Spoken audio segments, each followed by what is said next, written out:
Iksan membakar semua hadiah dari ketiga tunangannya, cincin, jam tangan, dan benda kenangan lainnya, lalu masuk ke mobil pengantin tanpa menoleh. Ketiga tunangannya baru menyadari bahwa Iksan benar-benar menikah saat mereka kembali ke rumah, panik, dan bergegas ke hotel untuk menghentikan pernikahan.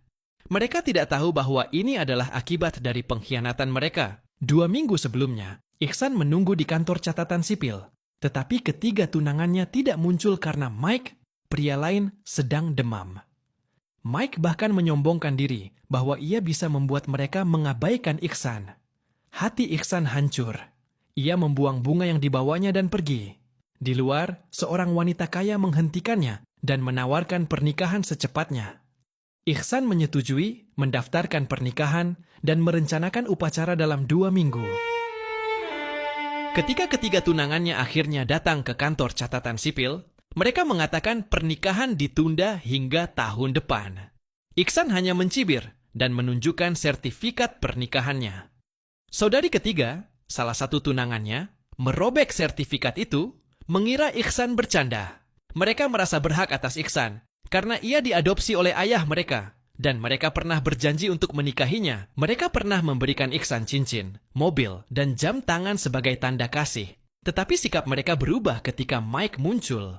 Saat Iksan tertabrak mobil demi menyelamatkan kakak tertua, salah satu tunangannya, mereka justru hanya peduli pada luka kecil di lutut Mike. Ketika seorang pembantu tidak sengaja menumpahkan sup panas ke tubuh Iksan, mereka menyebutnya berlebihan. Mike bahkan memakai jas pernikahan Iksan dan menolak melepasnya. Saudari ketiga menyebut Iksan pelit, menyatakan bahwa ia hanya boleh menikahi salah satu dari mereka. Ketika jas itu robek, mereka tidak peduli.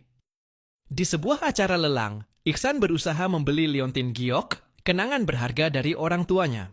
Namun, ketiga tunangannya dan Mike menawar lebih tinggi. Kakak tertua memenangkan lelang. Tetapi Mike dengan sengaja menghancurkan liontin itu ke air mancur. Iksan panik mencari pecahannya, tetapi tunangannya mengatakan liontin itu tidak berharga.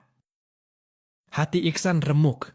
Ia membakar semua hadiah dari mereka, cincin, jam tangan, dan kenangan lainnya, karena tidak ingin istrinya salah paham.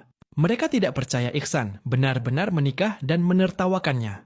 Iksan hanya menyuruh mereka datang ke hotel untuk melihat sendiri. Hanya orang tua angkatnya yang setia mengantarnya ke mobil pengantin. Dalam perjalanan ke upacara pernikahan, secara tak terduga, Iksan bertemu kembali dengan ketiga tunangannya.